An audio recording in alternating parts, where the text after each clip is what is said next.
Every holiday, every birthday, every family gathering, the same words, the same looks, the same feeling of being the one who didn't quite fit. You're always the embarrassment. Nobody said it directly, not at first, but it was there, in the pauses, in the way conversations shifted when I walked into the room, in the careful way they explained what I did to their friends. Nathan's doing something with computers. We're not really sure what it is. I was 32 years old. I'd been building my company for 7 years, and my family still introduced me like I was unemployed. My brother James was a corporate lawyer, made partner at 30, had the corner office, the tailored suits, the prestigious firm that Mom could brag about at her book club. My sister Rachel was a pediatric surgeon, saved children's lives, had the awards, the respect, the career that made Dad tear up when he talked about her. My cousin David took over the family manufacturing business. Third generation, employed 40 people, had the legacy, the stability, the path that made sense to everyone.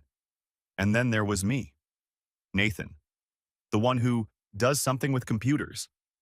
I'd started my company when I was 25, fresh out of college with a computer science degree and an idea that nobody understood.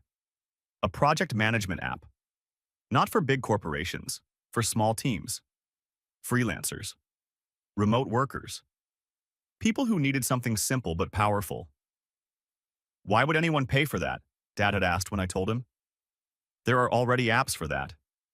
Not like mine, I'd said. He'd looked at me with that expression, the one that said he was trying to be supportive but really thought I was wasting my time. When are you going to get a real job? He'd asked 6 months later when I was living on ramen and working 18-hour days. This is a real job. I mean one with benefits, security, a future. This has a future, Dad. If you say so. That conversation set the template for the next 7 years. At Thanksgiving, we'd go around the table, everyone sharing what they were grateful for, what they'd accomplished. James would talk about his latest case, winning millions for his client, making partner, buying his second house. Rachel would talk about a complex surgery, a child's life saved, a medical conference where she was the keynote speaker. David would talk about the business, new contracts, expansion, hiring more workers. When they got to me, well, Nathan's still working on his app. At least he's trying. At least he's trying. Like I was a child who deserved a participation trophy for showing up. At Christmas, Mom would ask Rachel about her latest surgery, ask James about his career trajectory, ask David about the business. Then she'd turn to me. Still doing that computer thing? Yeah, Mom, still doing that. Maybe next year will be better for you. Better. Like this year had been a failure. Like every year was a failure because I wasn't wearing a suit to an office or performing surgery or running a factory. I'd stopped trying to explain what I did. Stopped trying to make them understand that my app had users, that it was growing, that I was building something real. Because every time I tried, I could see it in their eyes. The polite disinterest, the subtle disappointment, the unspoken question, when are you going to do something we can be proud of? Easter dinner, I sat at the end of the table, the spot they always saved for me. Not next to anyone important, not in the middle of the conversation, just there. Uncle Rick, Dad's brother, was holding court, talking about James's latest victory in court, about Rachel's promotion to chief of pediatric surgery, about David's business expansion into 3 new states. I'm so proud of all of you, he said, raising his glass. Look at what this family has accomplished. He gestured to James, to Rachel, to David. His eyes slid right past me, not hostile, not intentionally cruel, just unaware, like I wasn't there, like I didn't count. I smiled, nodded, sipped my wine, and felt that familiar ache, the one I'd been feeling since I was 25, the ache of being invisible in your own family. Then came Uncle Rick's 60th birthday party. Big event, rented venue, catering, open bar, 100 people, extended family, friends, colleagues. I almost didn't go, made up 3 different excuses in my head. But Mom had called. You have to come, Nathan, it's family. Rick would be disappointed if you weren't there. Would he? I wasn't sure Rick would notice if I wasn't there. But I went anyway. Wore my best button-down shirt. Not a suit. I didn't own a suit that fit anymore. Hadn't needed one. I arrived at 7. The party was already in full swing. James was there with his wife, surrounded by people wanting to hear about his latest case. Rachel was there with her husband, talking to a group about a groundbreaking surgery she'd performed. David was there with his fiancée, discussing business expansion with Uncle Rick's friends. I grabbed a beer and found a corner. Around 8, Uncle Rick stood up, clinked his glass, called for everyone's attention. "I want to make a toast," he said, his voice carrying across the room. "To my family, to my successful nieces and nephews. Look at what they've accomplished." He gestured broadly. At James, at Rachel, at David. James, making partner before 35. Rachel, saving lives every day. David, taking our family business to new heights. I couldn't be prouder. Everyone clapped, cheered, raised their glasses. Rick's eyes swept the room, landed on me for half a second, moved on. He didn't mention me, not even in passing, just skipped right over me, like I wasn't part of the family's success story. After the toast, James stood up, gave a speech about family values and hard work, about how Uncle Rick had taught him to never give up, to always strive for excellence. Everyone nodded, applauded. Rachel went next, talked about following your dreams, about how Uncle Rick had supported her through medical school, had believed in her. More applause. David thanked Rick for mentoring him, for teaching him the business, for trusting him with the family legacy.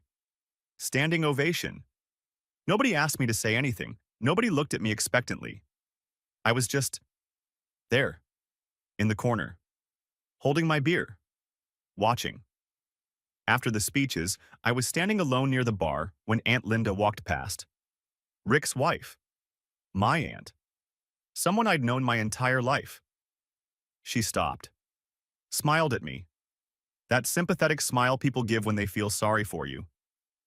"You know, Nathan," she said, her voice gentle, almost kind. "It's okay that you're not successful like them. Every family has one. The embarrassment." She patted my shoulder. "Don't feel bad about it. We still love you." Then she walked away. Like she'd just given me a gift. Like she'd been understanding, compassionate. Every family has one.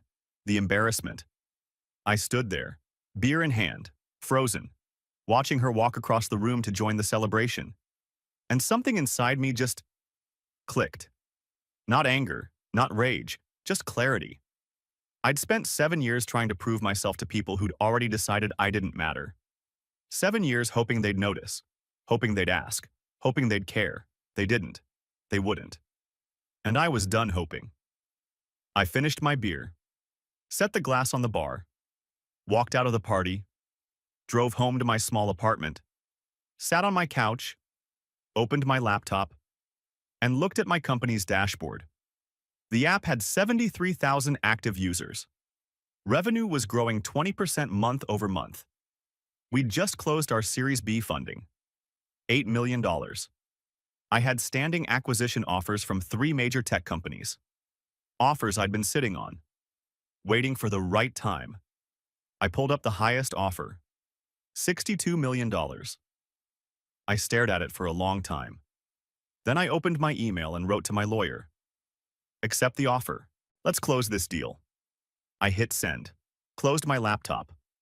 And for the first time in 7 years, I didn't care what my family thought, because I'd just decided something. They'd spent 7 years treating me like I didn't matter. I was about to spend the next chapter proving I didn't need them to. The deal closed 3 months later. $62 million. After taxes and splitting with my co-founders and early investors, I walked away with $23 million. $23 million. More money than James would make in his entire legal career. More money than Rachel would make in surgery. More money than David's family business was worth. And my family had no idea, because I didn't tell them. I took a month off, traveled, thought about what I wanted to do next. Then I came back and bought a house. Not just a house. The house. The one I'd been looking at for 2 years. The one I'd drive past sometimes just to imagine. Modern architecture, glass walls, open floor plan, 4 bedrooms, home office with floor-to-ceiling windows, huge backyard with a pool, guest house, 3-car garage.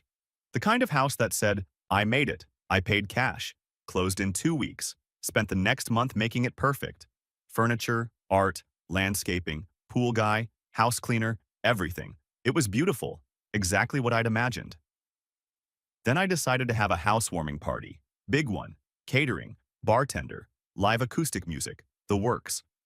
I sat down to make the guest list. Started with my co-founders, the people who'd built the company with me, who'd believed in the vision when it was just an idea.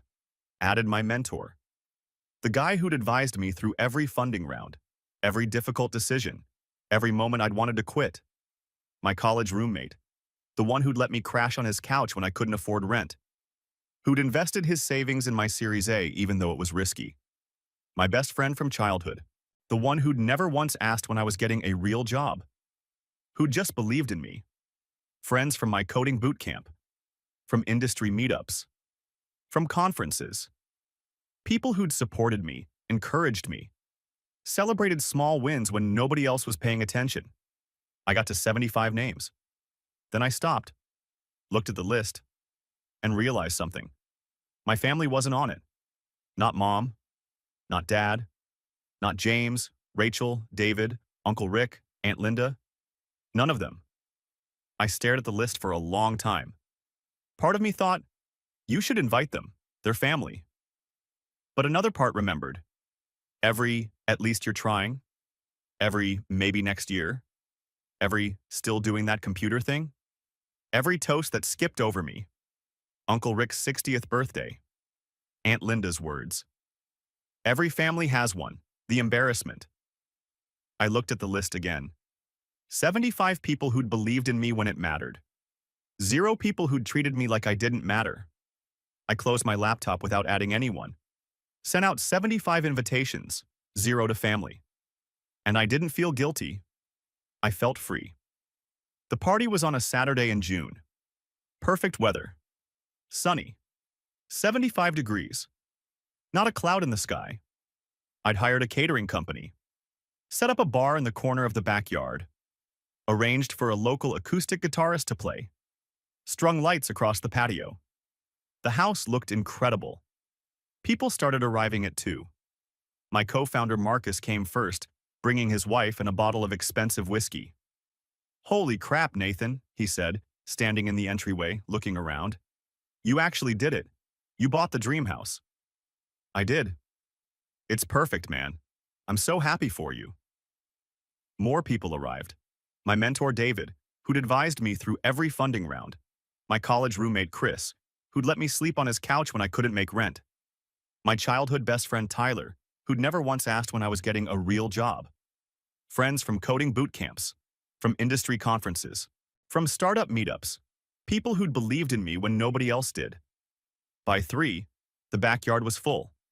People drinking, eating, laughing, swimming in the pool. This place is incredible, someone said. You did it, Nathan. I'm so proud of you, man. Every compliment felt genuine. Every congratulations felt real. Because these people had been there, had seen the struggle, had supported me through the years when my family was asking when I'd get a real job. Around 4, Tyler pulled out his phone. We need photos of this, he said. This is legendary. He started taking pictures. The house, the party, groups of us laughing by the pool. Me standing in front of my new home, grinning like an idiot. I'm posting these, he said. This is too good not to share. Go for it, I said. I wasn't on social media much anymore. Too busy building the company. But I didn't care. Let people see. Let them know I'd made it. Tyler posted the photos to Facebook. Tagged me. Tagged a bunch of other people at the party. Caption: celebrating Nathan's incredible new house. So proud of this guy for building something amazing and making his dreams come true. This is what success looks like. I saw the post, liked it, moved on. I was too busy having the best day of my life. We ate catered food, drank good beer and wine, The guitarist played covers of songs we all knew. Someone jumped in the pool fully clothed. Someone else started a game of cornhole. It was perfect. Everything I'd wanted, everything I'd worked for. Around 6, my phone started buzzing. I ignored it. I was in the middle of a conversation with Marcus about our next venture, about what we wanted to build next. It kept buzzing. Finally, I pulled it out. Mom. Nathan, where are you? I stared at the text. Confused. I'm at home, at my party. Why would she be asking where I was? Another text. Dad this time. Dad. We need to talk. Call me. Then James. What the hell, Nathan? Rachel. Why didn't you tell us? I looked at the messages, my confusion growing. Tyler walked over, laughing. Dude, you need to see this. See what? He showed me his phone, the Facebook post from earlier. The photos of my house, the party, everyone having a great time, and the comments. Oh, the comments. Someone had tagged my mom. She'd seen the photos. And she'd commented, "Why weren't we invited to our son's party?" That comment had been posted 20 minutes ago. Since then, it had exploded. My college roommate Chris had replied, "Maybe because you called him an embarrassment?" My mentor David. I've known Nathan for 6 years. He's told me multiple times how his family never supported what he was building. Maybe that's why. Marcus, my co-founder. I remember Thanksgiving 3 years ago when Nathan told me his dad asked when he was getting a real job. This is a real job, and he crushed it. My friend from a coding boot camp. Didn't his uncle toast everyone except him at that birthday party? I heard about that. That was brutal. Tyler.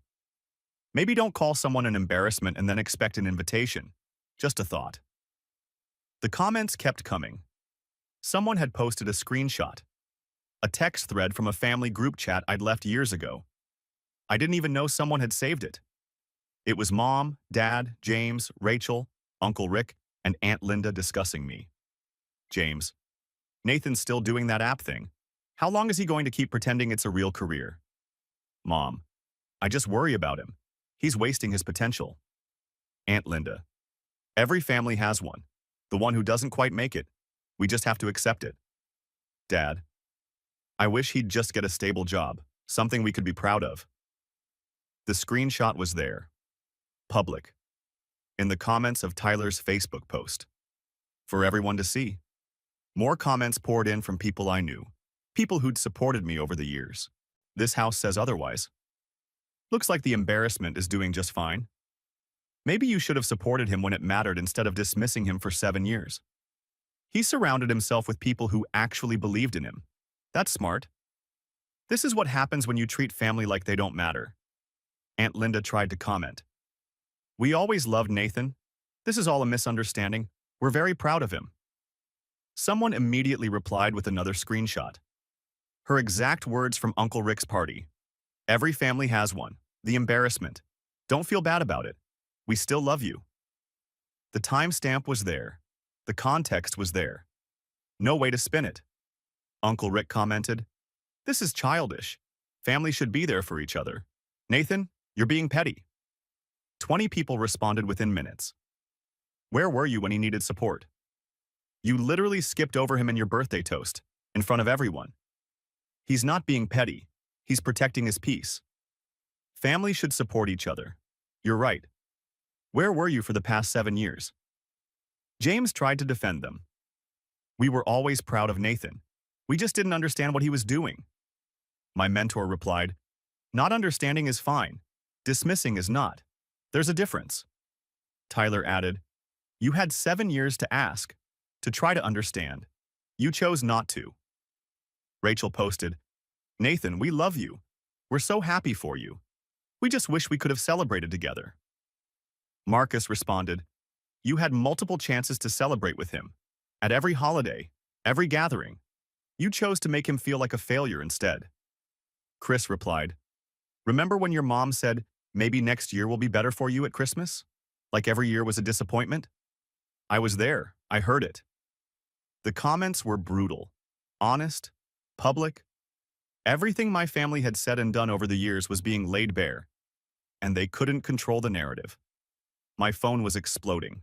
Text messages, calls, voicemails. Mom, Nathan, take down that post. Dad, people are saying horrible things about us. Make them stop. James, you're making us look bad. This is embarrassing. Rachel, please call me. We need to talk about this. Uncle Rick, you owe us an apology. This is unacceptable. Aunt Linda, how could you do this to us? I read every message, listened to the voicemails. Mom crying, Dad angry, James demanding I fix this. Then I turned off my phone, put it in my pocket, walked back outside to my party. Marcus saw my face. You okay?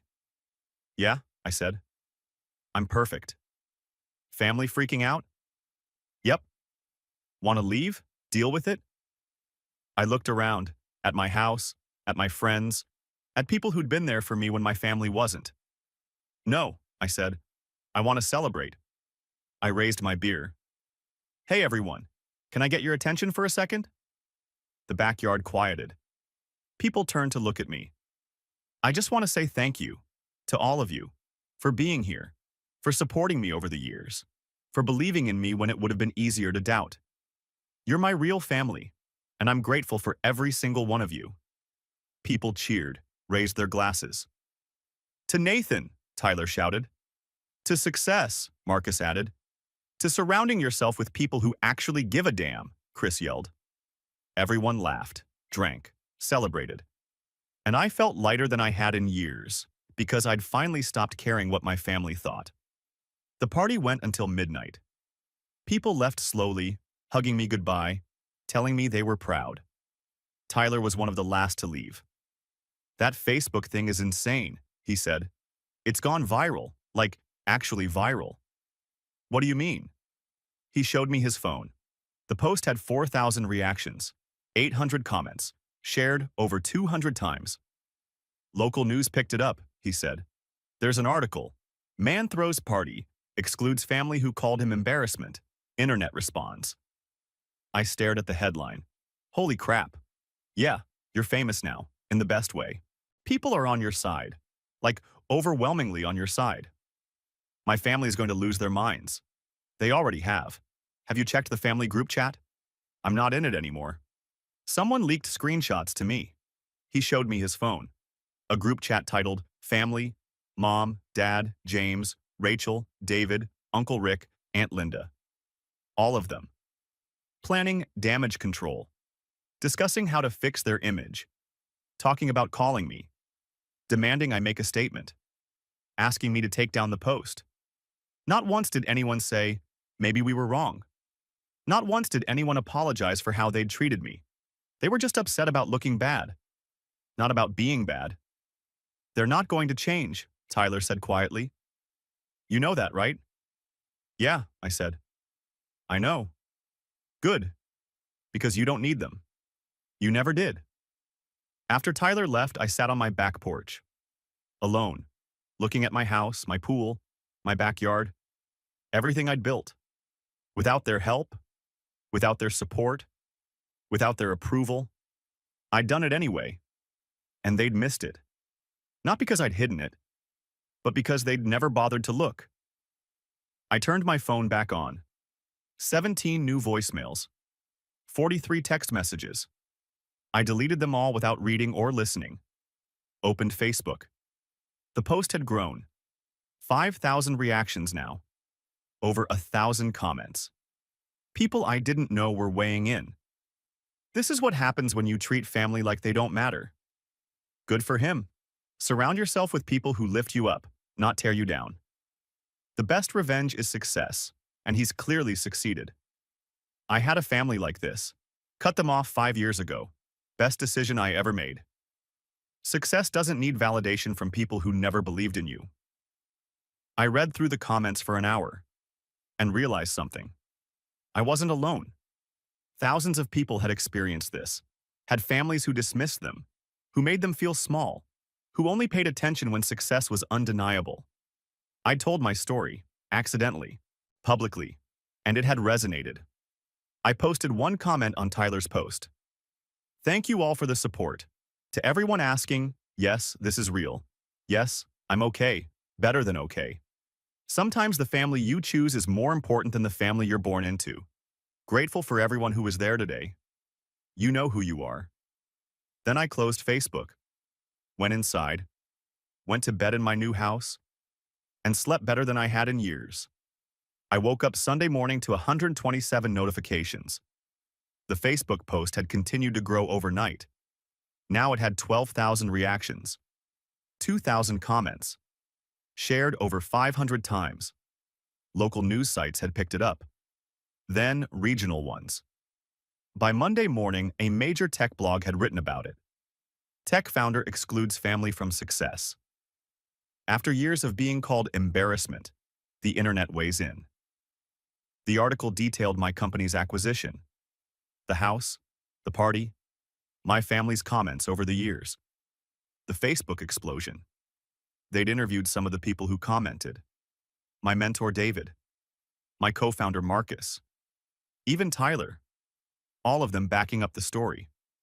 All of them confirming that yes, my family had treated me like a failure for 7 years. And yes, I'd succeeded anyway. The comments on the tech blog article were just as supportive as Facebook. Good for him. Success doesn't need validation from people who never believed. I cut off my family for similar reasons. Best decision I ever made.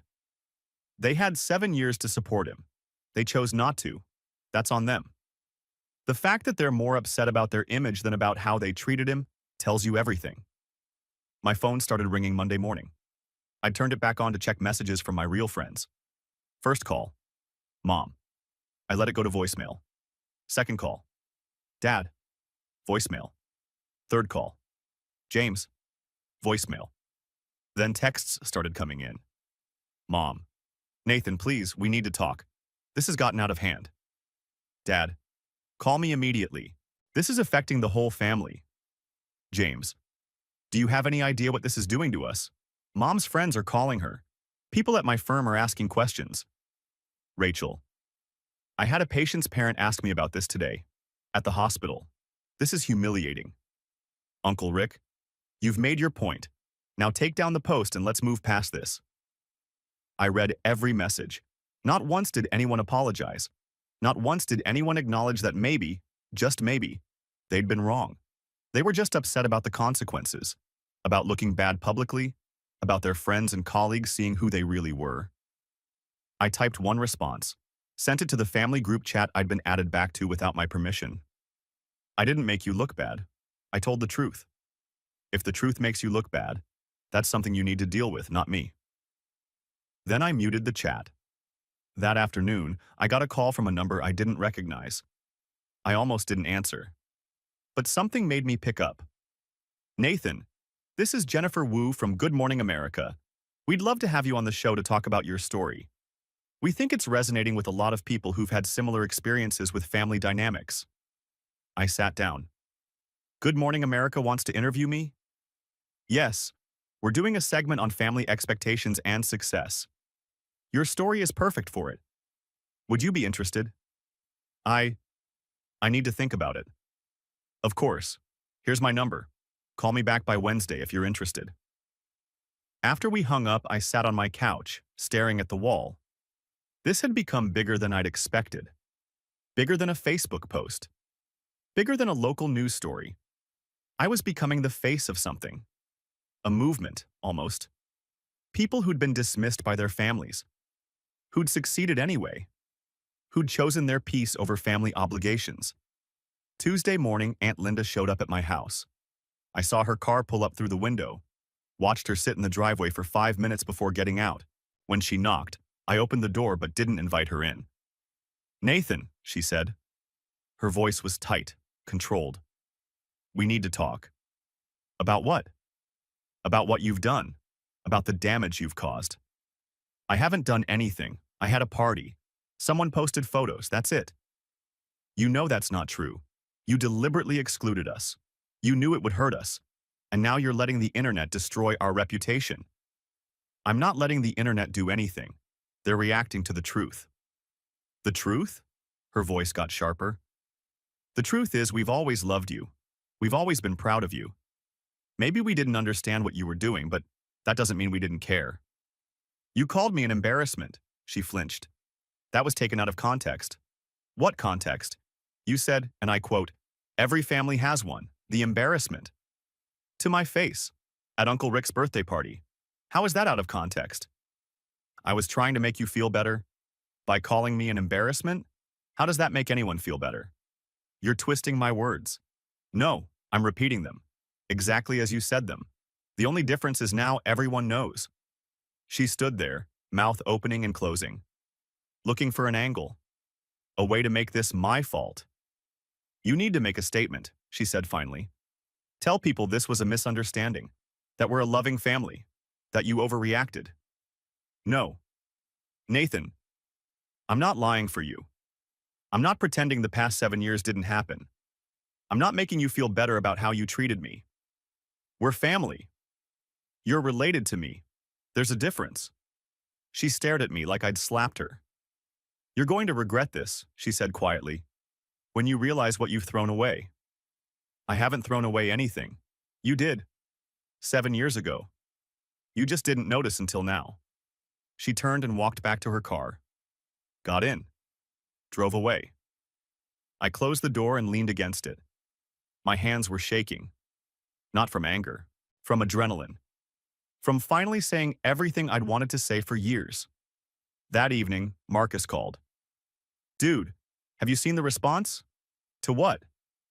The tech blog article got picked up by Business Insider, then Forbes, then Wall Street Journal. You're everywhere. What? Check Twitter. You're trending. Choose. Your family is a thing now because of your story. I opened Twitter. He was right. Choose Your Family was trending. Thousands of people sharing their own stories, about families who dismissed them, about succeeding anyway, about choosing the people who actually supported them. My story had become a rallying cry. People were posting photos of their own chosen families, their friends, their mentors, the people who believed in them when blood relatives didn't. This is insane, I said.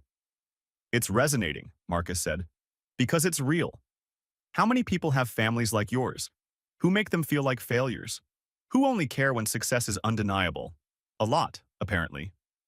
I didn't mean for this to happen, but it did. And now you have a choice. You can hide from it, or you can own it.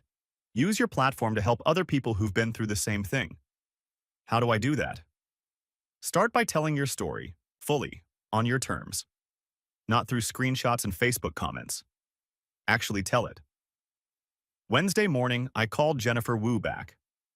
I'll do the interview, I said. But I want to be clear about something. I'm not doing this for revenge. I'm doing this because I think my story might help other people. That's exactly why we want you, she said. We've been getting emails from viewers, people asking us to cover stories like yours, family dynamics, success, the pressure to conform.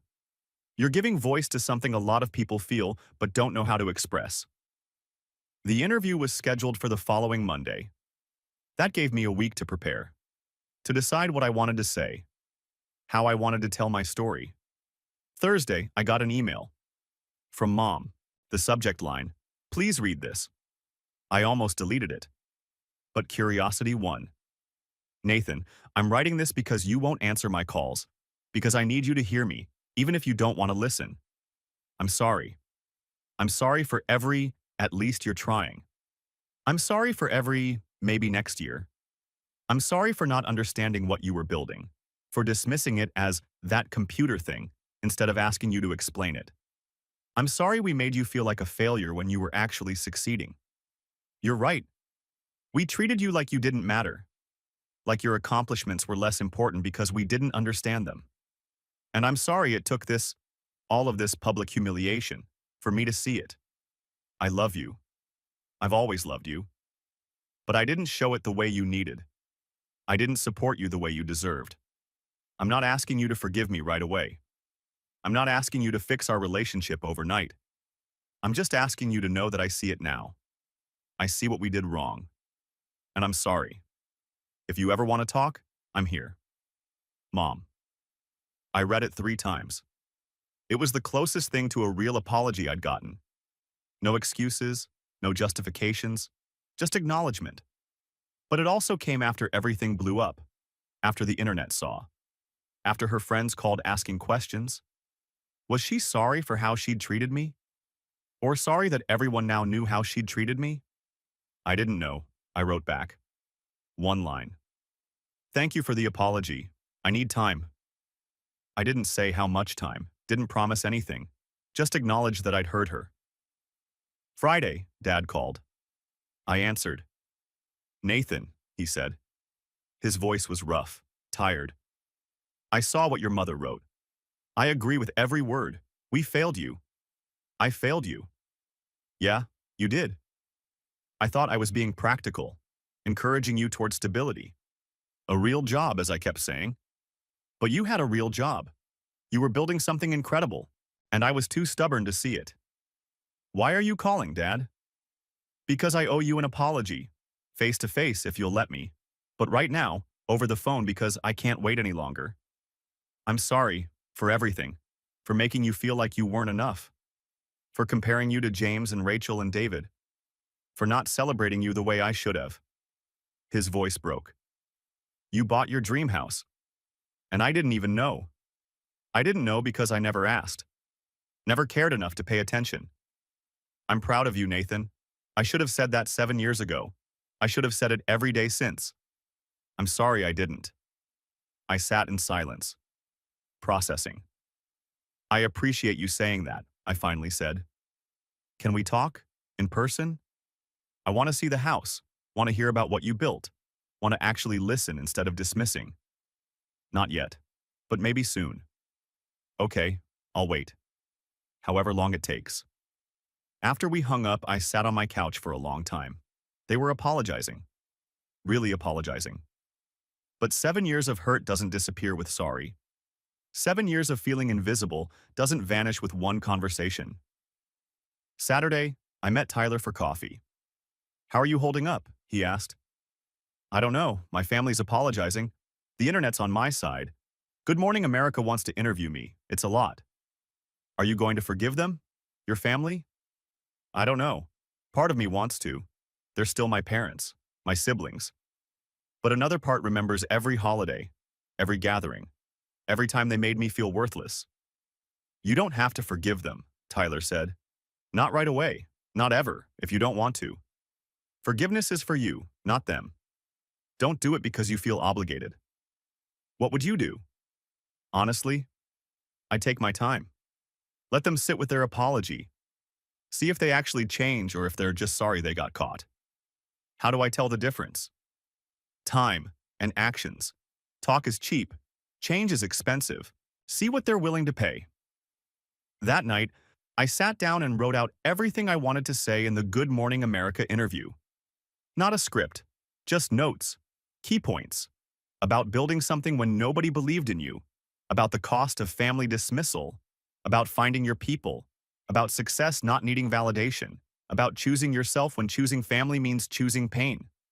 Monday morning, I flew to New York, did the interview, told my story, honestly, fully. Jennifer Wu was compassionate, asked hard questions but gave me space to answer. Do you think you'll ever reconcile with your family? I don't know, I said. They've apologized. That matters. But apologies don't erase 7 years of hurt. I need time. I need to see if they actually change or if they're just managing their image. What would you say to people watching who've experienced something similar? That you're not alone. That you're not wrong for protecting your peace. That family should support you, and if they don't, it's okay to find people who will. Success doesn't need their approval. You don't need their approval. The interview aired Wednesday morning. Within an hour, it had been viewed 2 million times online. The comments were overwhelming. This made me cry. I've been the family embarrassment my whole life. I needed to hear this. Thank you for having the courage to tell your story. Cutting off toxic family was the hardest and best decision I ever made. Your success is the best revenge. You didn't need them. You proved that. My phone buzzed. Text from Mom.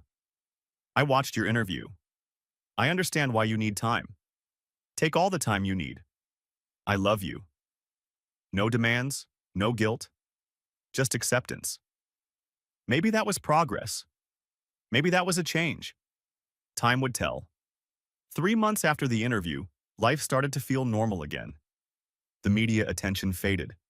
The Facebook posts stopped getting new comments. Twitter moved on to the next trending topic, but the impact remained. I got emails every day, sometimes dozens, from people who'd watched the interview, who'd read the articles, who'd seen themselves in my story. Thank you for giving me permission to choose myself. I cut off my toxic family after watching your interview. Best decision I ever made. Your story helped me realize I'm not alone. I responded to as many as I could, tried to offer support, encouragement, validation, because I knew what it felt like to think you were the problem. To believe that maybe your family was right and you were the failure. I knew what it felt like to finally realize you weren't the problem. They were. During those 3 months, I kept minimal contact with my family. Mom texted once a week. Nothing demanding, just updates. Thinking of you. Hope you're doing well. No pressure to respond. Dad called once a month, left voicemails, talking about his day, about things he'd learned, about books he was reading about family dynamics and emotional intelligence. He was trying. That much was clear. James sent an email. Long one.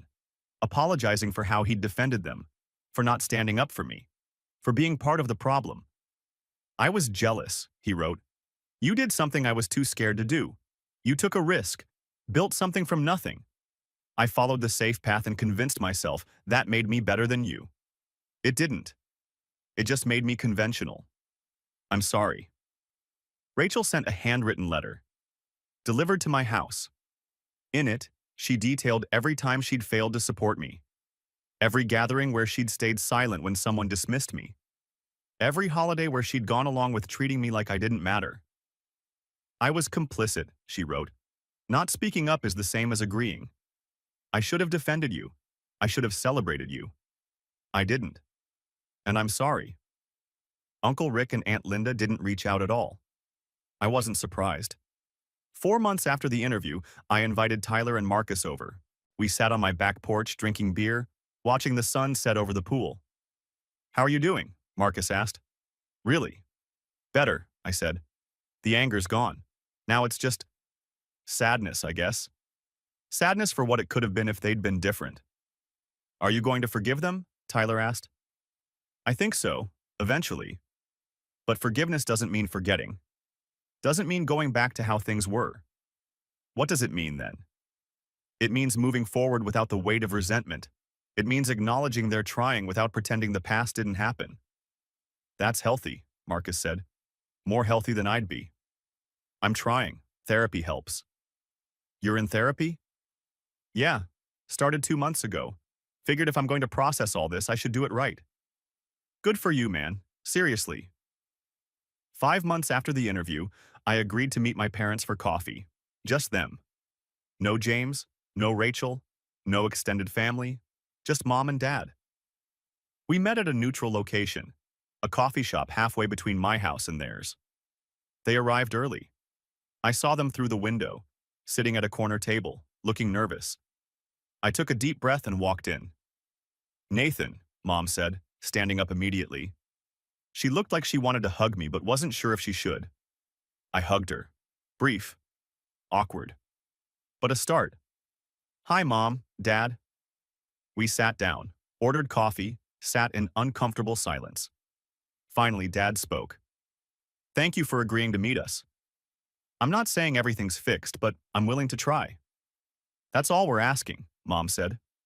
Her eyes were red, like she'd been crying before I arrived.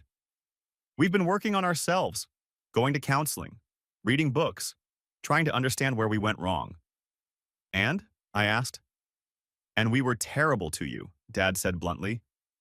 We were so focused on conventional success that we couldn't see what you were building. We made you feel worthless when you were actually creating something incredible. I spent 7 years trying to get you to notice, I said.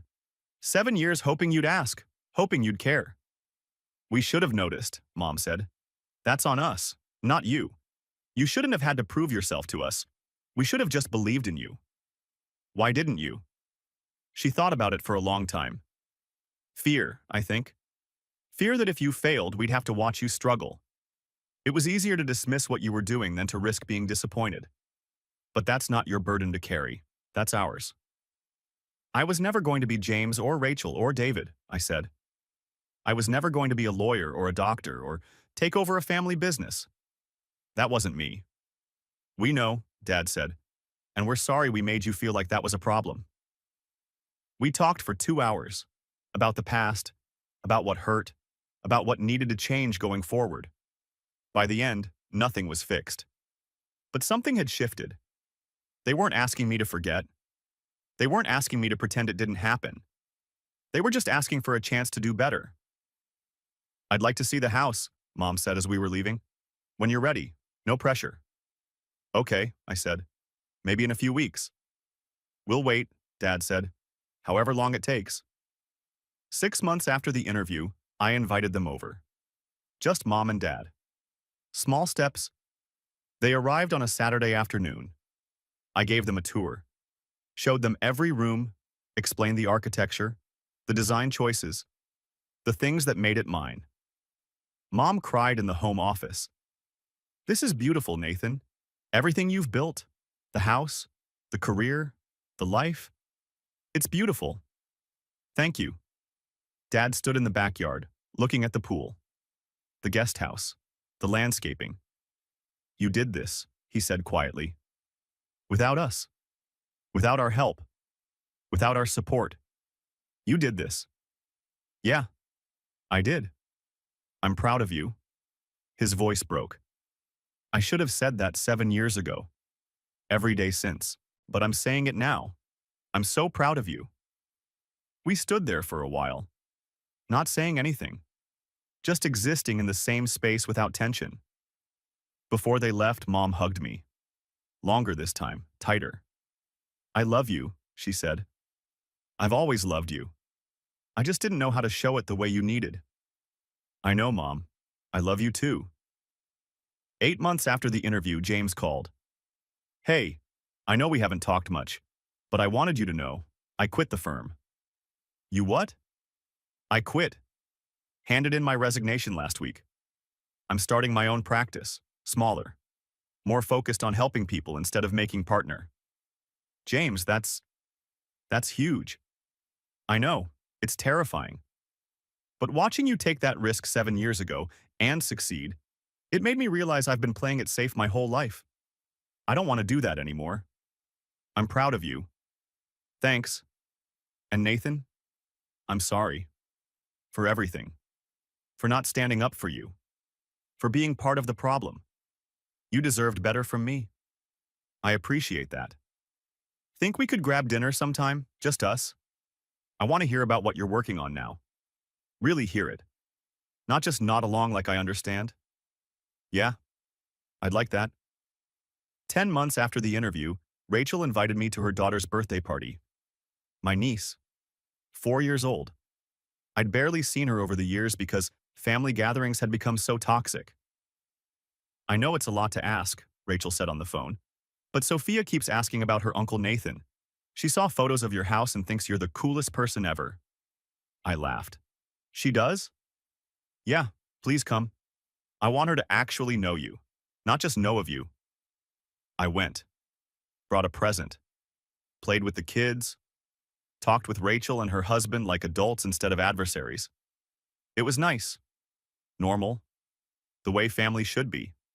1 year after the interview, I hosted Thanksgiving at my house. Not the whole family. Just the people who'd put in the work. Mom, Dad, James, Rachel, and their families. Tyler came too. And Marcus. And a few other friends who'd been there from the beginning. Mixing chosen family with blood family. Creating something new. Before dinner, I stood up to make a toast. A year ago, I had a housewarming party. I invited 75 people. None of them were family. That decision went viral. Became this whole thing. Changed my life. Everyone listened quietly. I don't regret that decision. I needed to protect myself. Needed to show that I didn't need validation from people who'd spent years making me feel worthless. But I learned something this year. that people can change, that apologies can be real. That family isn't about being perfect. It's about being willing to do the work. I looked at my parents, at James and Rachel. Thank you for doing the work, for going to therapy, for actually listening, for trying to understand instead of dismiss. It doesn't erase the past, but it creates a different future. Mom was crying. Dad had his arm around her. To growth, I said, raising my glass. To second chances. To chosen family and blood family coexisting. To all of us being better. Everyone raised their glasses. To Nathan, Tyler added, for having the courage to tell his story, and for teaching us all that it's okay to choose yourself. We ate, we laughed, we told stories. And for the first time in years, I felt like I belonged at a family gathering. Not because I'd conformed, not because I'd become what they wanted, but because they'd finally learned to accept who I'd always been. After everyone left, I sat on my back porch, alone with my thoughts. The house was quiet. The pool lights reflected on the water. Stars filled the sky. I thought about the past year, about going viral, about the interview, about the emails from strangers, about my family's apologies and my decision to give them another chance. I pulled out my phone, opened Facebook, found Tyler's original post from a year ago, the one that had started everything. I read through the comments again, thousands of them, people supporting me, people sharing their own stories, people finding strength in knowing they weren't alone. I typed a new comment. 1 year later. A lot has happened since this party. I've learned that healing isn't linear, that forgiveness doesn't mean forgetting, that family can change if they're willing to do the work, and that the people who supported me when it mattered will always be my real family, whether they're blood or chosen. Thank you all for your support, for your stories, for helping me realize I wasn't alone. We're all just trying our best. Sometimes that means protecting ourselves. Sometimes it means giving second chances. Both are okay. Trust yourself to know which one you need. I posted it, closed the app, put my phone away. The comment would probably get buried. Nobody was reading that old post anymore. But it didn't matter, because I wasn't posting it for them. I was posting it for me. A marker of growth, of healing, of choosing a different path. I stood up, walked through my house, my beautiful, hard-earned dream house. Every room represented something I'd built without their approval.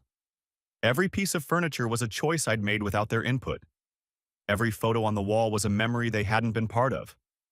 And that was okay, because I'd built this life, this success, this peace. They'd missed it. But they were here now, and that was enough. Not perfect, but enough. Some families never change. Some apologies never come. But mine did. And I chose to accept that, to move forward, to create something new while honoring what I'd learned. The embarrassment had become the success story. The dismissal had become validation. The family that didn't believe had learned to believe. And the man they'd underestimated had proven, to himself more than anyone, that he never needed their approval to succeed. He just needed his own. And that, I'd learned, was the greatest gift of all.